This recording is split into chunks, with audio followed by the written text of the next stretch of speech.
चिड़िया, रानो चिड़िया उड़ती जाए फुर फुर फुर। रानो चिड़िया अपनी पीली चोंच से एक बड़े नीम के पत्ते को खींच रही थी। उसकी नन्ही बेटी गुड़िया चिड़िया पास ही एक टहनी पर बैठी अपनी माँ को बड़े गौर से देख रही थी। चिड़िया माँ, आप इतने बड़े बड़े पत्ते क्यों जमा कर रही हैं? क्या हमारा पुराना घोंसला टूट गया है? नहीं मेरी जान, आने वाली बरसात बहुत खौफनाक डरावनी होने वाली है। काले बादल बता रहे हैं कि इस बार घास के तिनके हमें नहीं बचा पाएंगे। हमें एक पुख्ता मजबूत घर चाहिए। तभी वहाँ बंटी कबूतर गुटरगू करता हुआ उतरा। अरे रानो बहन, ये क्या पागलपन है? पत्तों का घर, हवा का एक झोंका आएगा और तुम्हारा ये महल जमीन पर होगा। तुम बस ऊंचे पेड़ के खोखले में क्यों नहीं चली जाती? बंटी भाई, होल में अंधेरा होता है और वहाँ सांपों का डर रहता है। मैं इन पत्तों को रेशम के धागों और मकड़ी के जालों से ऐसा सिलूंगी कि बारिश की बूंद भी अंदर नहीं झांक पाएगी। भाई वाह, रानो तो इंजीनियर बन गई है। खैर, अगर तुम्हें मदद की जरूरत हो तो बताना। दूर एक सूखे पेड़ पर बैठी गोरी कोवी यह सब देख रही थी। उसके दिल में रानो के लिए हमेशा जलन रहती थी। उसने अपनी सहेली मीठी तोती से कहा, देख रही हो मीठी, रानो कैसे सबको अपनी उंगलियों पर नचा रही है। पत्तों का घर, जैसे ही बारिश शुरू होगी मैं इसके घर के धागे काट दूंगी। नहीं गौरी, ऐसा मत करना। रानो बहुत नेक है और उसकी नन्ही गुड़िया का तो सोचो। दुश्मनी अपनी जगह, लेकिन किसी का घर उजाड़ना गुनाह है। तुम चुप रहो मीठी, तुम हमेशा उसकी तरफदारी करती हो। देखने दो इसे कैसे यह बाज के साए से बचती है। 3 दिन की कड़ी मेहनत के बाद रानो का नीम के पत्तों का घर तैयार था। बादलों की गड़गड़ाहट के बीच एक बहुत बड़ा साया जंगल पर मंडराने लगा। यह खूंखार बाज था जिसे सब आसमान का जल्लाद कहते थे। पिंकी चिड़िया अपनी जान बचाकर रानो के घर की ओर भागी। रानो, जल्दी छुप जाओ, नए शिकारी फिर लौट आया है। उसने पिछले साल कितने ही घोंसले तबाह कर दिए थे। रानो ने घबराकर गुड़िया को पंखों में छुपाया। गुड़िया बेटी, तुम अंदर ही रहना, चाहे कुछ भी हो जाए, बाहर मत निकलना। बाज ने रानो के हरे नीम के पत्तों वाले घर को देख लिया था। उसे लगा कि इसके अंदर उसे एक अच्छा शिकार मिलेगा। वह तेजी से नीचे झपटा। अरे छोटी चिड़िया, बाहर निकल। ये पत्तों का खिलौना तुझे मुझसे नहीं बचा पाएगा। मैं इसे एक झटके में फाड़ दूंगा। बाज के पंजे जैसे ही नीम के पत्तों पर लगे, रानो बिजली की तरह बाहर निकली और बाज की आंखों के पास चोंच मारी। जालिम, तूने अब तक कमजोरों को सताया है। आज तेरा पाला एक माँ से पड़ा है। तभी बंटी कबूतर और हरी तोता भी वहाँ पहुँच गए। हम तुम्हें रानो का घर छूने नहीं देंगे। दोस्तों, हमला करो। सारे पक्षियों ने मिलकर बाज को घेर लिया। हरी तोता उसकी पीठ पर वार कर रहा था तो पिंकी चिड़िया शोर मचाकर उसे परेशान कर रही थी। लेकिन बाज बहुत ताकतवर था।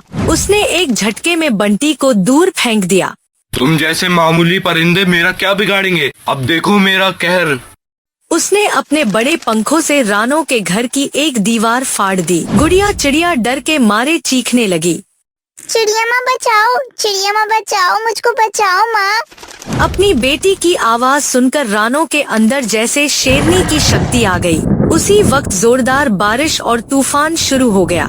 रानो ने देखा कि बाज के पंख गीले होने की वजह से भारी हो रहे हैं। दोस्तों, इसे नीचे की झाड़ियों की तरफ ढकेलो, बारिश में यह उड़ नहीं पाएगा। सबने मिलकर बाज पर चोचों की बौछार कर दी। बाज का संतुलन बिगड़ गया और वह फिसलकर कटीली झाड़ियों में जा गिरा। उसके पंख कांटों में फंस गए और भारी बारिश ने उसे बेबस कर दिया। इसे छोड़ना नहीं चाहिए रानो। नहीं मीठी, हमने इसे सबक सिखा दिया है। इसे अपनी जान बचाकर भागने दो ताकि यह दूसरों को बता सके कि एकता में कितनी ताकत है। बारिश थम चुकी थी। जंगल की मिट्टी से सौंधी खुशबू आ रही थी। गोरी कोवी भी यह सब देखकर अपनी जगह से उतरी और रानो के पास आई। रानो, मुझे माफ कर देना। मैं तुम्हारी काबिलियत पर शक करती थी, पर आज तुमने न सिर्फ अपना घर बचाया बल्कि हम सबको भी एक कर दिया। रानो ने मुस्कुराकर गोरी को गले लगा लिया। चिड़िया माँ, क्या अब हम फिर से घर की मरम्मत करेंगे? हाँ बेटा, लेकिन इस बार हम अकेले नहीं, हम सब मिलकर बनाएंगे। बंटी कबूतर, हरी तोता, पिंकी और मीठी सब ने मिलकर रानो के नीम के घर को फिर से सजाना शुरू किया। अब वह सिर्फ पत्तों का घर नहीं था, वह पूरे जंगल की एकता का प्रतीक बन चुका था। जंगल के सबसे पुराने और सूखे पीपल के पेड़ पर कालू कौवा बैठा अपनी चोंच को पत्थर पर रगड़कर तेज कर रहा था। उसकी आंखें नफरत से लाल थी। उसने जब सुना कि उसकी पत्नी गोरी कोवी अब रानो चिड़िया की सहेली बन गई है तो उसका खून खौल उठा।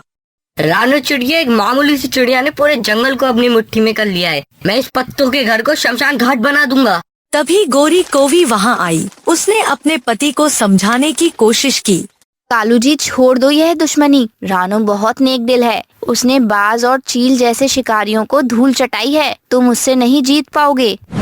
चुप रहो गोरी, तुम बुज़दिल हो सकती हो। कालू नहीं, वो बाज और चील बेवकूफ थे जो उसकी बातों में आ गए। मैं उसे सीधे हमला नहीं बल्कि उसके सबसे बड़ी कमजोरी से मारूंगा, उसकी बेटी गुड़िया।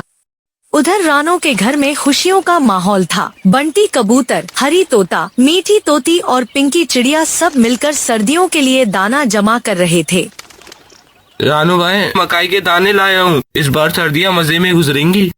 शुक्रिया बंटी भाई। गुड़िया देखो, तुम्हारे लिए पिंकी मौसी ने क्या लाया है। मैं गुड़िया के लिए रंग बिरंगे फूल लाई हूँ ताकि वह अपने पत्तों के घर को सजा सके। वाह मौसी, ये तो बहुत खूबसूरत है। मैं इन्हें बाहर वाली टहनी पर लगाती हूँ। रानो ने मुस्कुराकर गुड़िया को बाहर जाने दिया, लेकिन उसे यह अंदाजा नहीं था कि झाड़ियों के पीछे से दो शातिर आंखें उसका पीछा कर रही हैं। जैसे ही शाम हुई और रानो बाकी पक्षियों के साथ अनाज के गोदाम को ठीक करने लगी, कालू कौवा चुपके से गुड़िया के पास पहुंचा। नहीं गुड़िया, क्या तुम्हें पता है कि नदी के उस पार एक ऐसा पेड़ है जहाँ शहद जैसे मीठे फल लगते हैं? तुम्हारी माँ को वो बहुत पसंद थे। क्या तुम्हें उनके लिए लाना चाहोगी? पर चिड़िया माँ ने कहा है कि मैं अकेली दूर न जाऊँ। हम बस 5 मिनट में लौट आएंगे। तुम्हारी चिड़िया माँ कितनी खुश होगी जब तुम उनके लिए फल तोड़ दोगी। मासूम गुड़िया कालू की बातों में आ गई और उसके साथ उड़ चली। जब रानो घर लौटी और गुड़िया को वहाँ नहीं पाया तो उसका दिल बैठने लगा। उसने पूरे जंगल में चीख चीख कर आवाज लगाई, गुड़िया, गुड़िया मेरी बच्ची, कहाँ हो तुम? क्या हुआ रानो? गुड़िया भी तो यही थी। तभी गोरी कौवी रोती हुई आई। रानो, मुझे माफ कर दो। मेरा पति कालू उसे बहला फुसलाकर काली पहाड़ी की तरफ ले गया है। वह उसे नुकसान पहुंचाना चाहता है। यह सुनते ही रानो की आंखों में आग उतर आई। उसने अपनी थकावट भुला दी और तेज हवाओं के खिलाफ उड़ान भरी। अगर मेरी बेटी को एक खरोच भी आई तो कालू कौवा आज की रात का सूरज नहीं देख पाएगा। काली पहाड़ी के शिखर पर कालू ने गुड़िया को एक तंग गुफा में बंद कर दिया था। जैसे ही रानो वहाँ पहुँची, कालू ने उस पर हमला कर दिया। आ गई रानो चिड़िया, अब देख अपनी बेटी का अंजाम। लेकिन इस बार रानो अकेली नहीं थी। उसके पीछे बंटी कबूतर, हरी तोता और यहाँ तक कि भिल्लू चील भी था, जो अब रानो का मददगार बन चुका था। ए कालू, तेरी इतनी हिम्मत कि तूने रानू की बेटी पर हाथ डाला। भिल्लू की एक ही झपट ने कालू को जमीन पर पटक दिया। रानो ने गुफा के अंदर जाकर गुड़िया को अपने गले से लगा लिया। चिड़िया माँ, मुझे डर लग रहा था कहीं कालू कौवा मुझे मार न दे। डर मत बेटा, तेरी माँ आ गई है, अब तुझे कुछ नहीं होने देगी। इधर बंटी और हरी ने कालू को चारों तरफ से घेर लिया। कालू अपनी जान की भीख मांगने लगा। मुझे छोड़ दो, मैं रास्ता भटक गया था, मुझे छोड़ दो रानो। कालू, तुमने जो किया वह माफी के लायक नहीं है, लेकिन मैं तुम्हें जान से नहीं मारूंगी। आज से तुम इस जंगल से बेदखल किए जाते हो। अगर दोबारा यहाँ दिखे तो अंजाम बहुत बुरा होगा। कालू जंगल छोड़कर भाग गया। रानो और गुड़िया सुरक्षित घर लौट आए। उस रात पूरे जंगल ने रानो की बहादुरी और उसके दोस्तों की वफादारी का जश्न मनाया। अब रानो का पत्तों का घर चांदनी में और भी ज्यादा चमक रहा था। रानो, आज तुमने साबित कर दिया कि माँ की ममता से बड़ी कोई ताकत नहीं होती। और तुम सबने साबित कर दिया कि सच्ची दोस्ती हर दुश्मन को हरा सकती है।